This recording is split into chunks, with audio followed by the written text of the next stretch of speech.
3월 19일 목요일 매일 묵상을 시작하도록 하겠습니다. 오늘의 본문 말씀은 요한복음 14장 1절에서 14절까지의 말씀입니다. 오늘 본문은 그냥 보면 쉬워 보입니다. 1절에서 너희는 마음에 근심하지 말라라고 이야기해주고 있어요.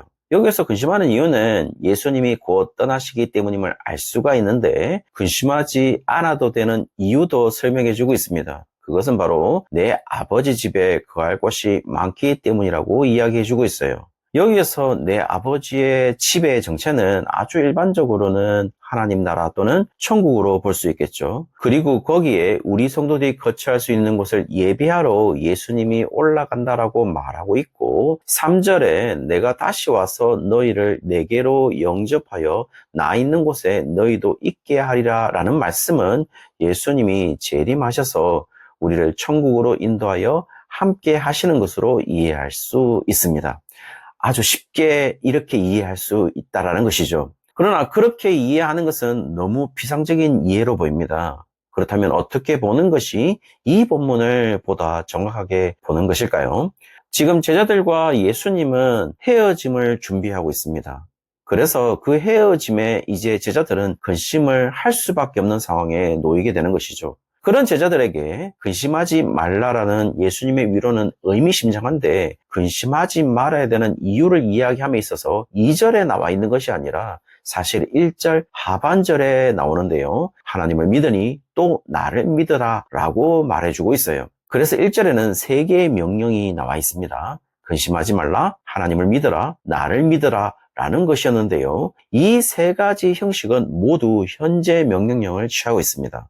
그래서 계속해서 진행적으로 반복적으로 근심하지 말아야 하고 하나님을 믿고 예수님을 믿을 것을 말하고 있는 것이겠죠. 그러므로 실제로 근심하지 않는 것과 연결되어 있는 것은 하나님을 믿는 것과 예수님을 믿는 것이 관련되어 있는 것이죠. 그리고 그렇게 믿게 되면 근심하지 않는다라는 것을 말하고 결국 우리가 근심하게 되는 것은 불신앙에 근거한다는 것을 이야기하고 있음을 알 수가 있죠. 물론 2절에 하나님 아버지 집에 거할 곳이 많다라는 것이 근심하지 말라와 연결되는 것은 맞지만 실제로 근심하는 시기는 이 세상에 살아가는 시기이지 천국에 간 이후에 근심은 근심이라는 존재 자체가 없기 때문에 실제적이지 않을 수가 있습니다. 그렇다면 이 세상을 살아가는 긴장관계에 있는 백성들은 모두 근심하면서 살아갈 수밖에 없는데 그들의 근심의 해결점은 바로 다름 아닌 하나님을 향한 믿음과 예수님을 믿는 것이지 다른 해결점은 없다라는 사실을 말하고 있는 것은 아닐까요? 그렇다면 2절과는 어떤 연관이 있을까요?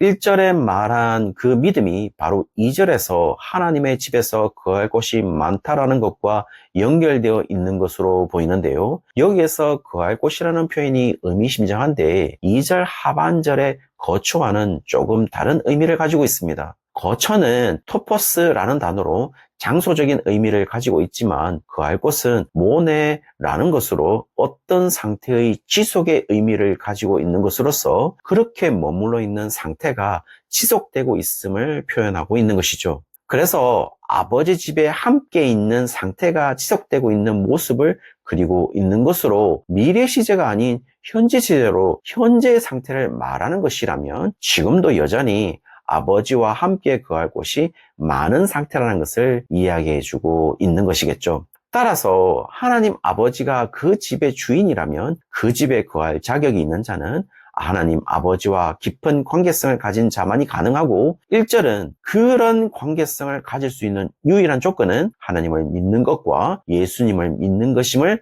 말하고 있는 것으로 보입니다. 그리고 그런 관계성이 지금도 여전히 지속되어야 한다는 것을 의미하고 그런 믿음을 가지고 그 관계성을 가지는 그 장소가 바로 토포스로 거처이므로 그런 관계성 때문에 예수님은 거기로 가셔야 한다는 사실을 말해주고 있는 것이겠죠. 그래야만 3절에 다시 오실 수 있다라고 이야기하는데 물론 이것도 재림의 의미를 가질 수도 있겠지만은 14장 18절에서 내가 너희를 그와 같이 버려두지 아니하고 너희에게로 오리라 라고 말씀하시는 부분은 보혜사 성령의 강림을 의미하기 때문에 예수님이 다시 오셔서 우리와 함께 하시는 것은 단순히 재림으로 인해 이루어지는 것이 아니라 성령의 임재라는 방법이 있고 여전히 그 방법으로 함께 하신다는 것을 의미하는 것으로도 보입니다. 따라서 오늘 본문은 단순히 재림 이후의 천국의 삶을 말하고 있다고 볼 이유는 없을 것 같아요.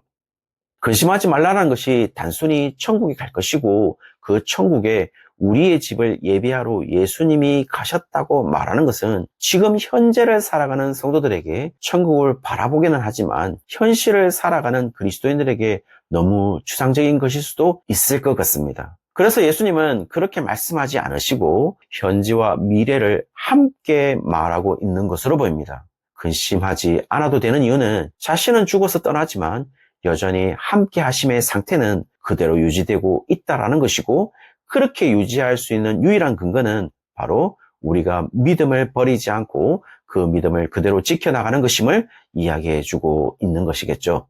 그렇게 할 때에 4절에 예수님은 제자들이 예수님이 가는 길을 알 것이라고 말하고 있지만 5절에서 도마가 어디로 가는지 알지 못한다라고 말하고 있어요. 당연한 결과입니다. 왜냐하면 4절과 6절에 보시면 예수님이 길이라고 표현하는 것과 5절에 도마가 어디로 갈지 알지 못하는 길의 의미는 조금 다르게 보이기 때문인 것이죠. 여기서 길은 호더스라는 단어로 길, 여로, 통로, 사고방식이라는 의미를 가지고 있어서 영어적 표현으로는 way라고 말하고 있어요. 그러나 지금 도마는 마치 길의 종착지로서 destination을 말하고 있기 때문에 예수님의 길과 도마의 길은 조금 다른 의미를 말하고 있는 것으로 보입니다.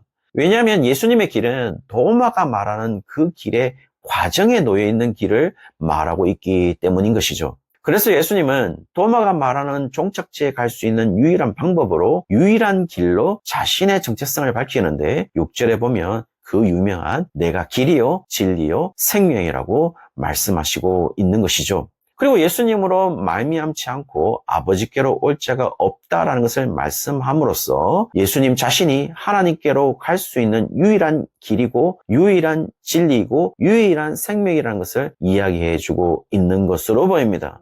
그러므로 지금 예수님은 7절에서부터 14절까지 계속해서 말하고 있는 것은 예수님과 하나님을 일치시키고 있는 것을 볼 수가 있는데요. 여러 가지 형식으로 이야기하시는데요. 예수님을 아는 것과 하나님을 아는 것과 동일하게 이야기하고 있고 예수님을 본 것과 하나님을 본 것과 동일하게 이야기하고 있고 예수님은 하나님 안에 있다는 것과 하나님은 예수님 안에 있다는 것으로 동일하게 이야기하고 있고 예수님을 믿는 것과 하나님을 믿는 것으로 동일하게 이야기하고 있고 하나님이 하시는 일을 예수님이 하시는 일과 동일하게 표현하면서 이런 전체적인 구도에서 12절에 이제 예수님이 하는 일을 누가 이어받는지를 말하고 있는데요. 심지어 그 사역을 이어받는 자는 그보다 더 큰 일을 할 것임을 이야기해주고 있어요. 다시 말씀을 드리면은 예수님이 떠나셔서 하나님에게로 가면 대신 어떤 이가 예수님보다 더 큰 일을 행할 것임을 말해주고 있는데요.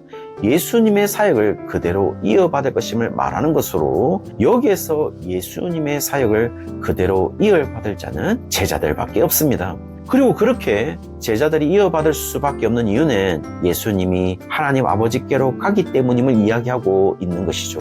그리고 내일 9절이지만 16절에 예수님이 아버지께로 가시지만 보혜사 성령이 오시기에 어쩌면 예수님을 믿는 자들로서 제자들이 더 큰 일을 할 수 있게 됨을 이야기하는지도 모릅니다. 사랑하는 성도님들, 여기에서 분명한 것은 지금 우리가 예수님을 믿는 그리스도인들이라면 우리만이 하나님이 이루시는, 주님이 이루시는 큰 일을 경험할 것이라는 사실을 이야기해주고 있죠. 그리고 그 일을 구하면은 우리의 능력으로 이루는 것이 아니라 주님이 이룰 것임을 이야기하고도 있어요. 그래서 우리는 모든 간구 뒤에 예수님의 이름으로 기도하는 것이겠죠.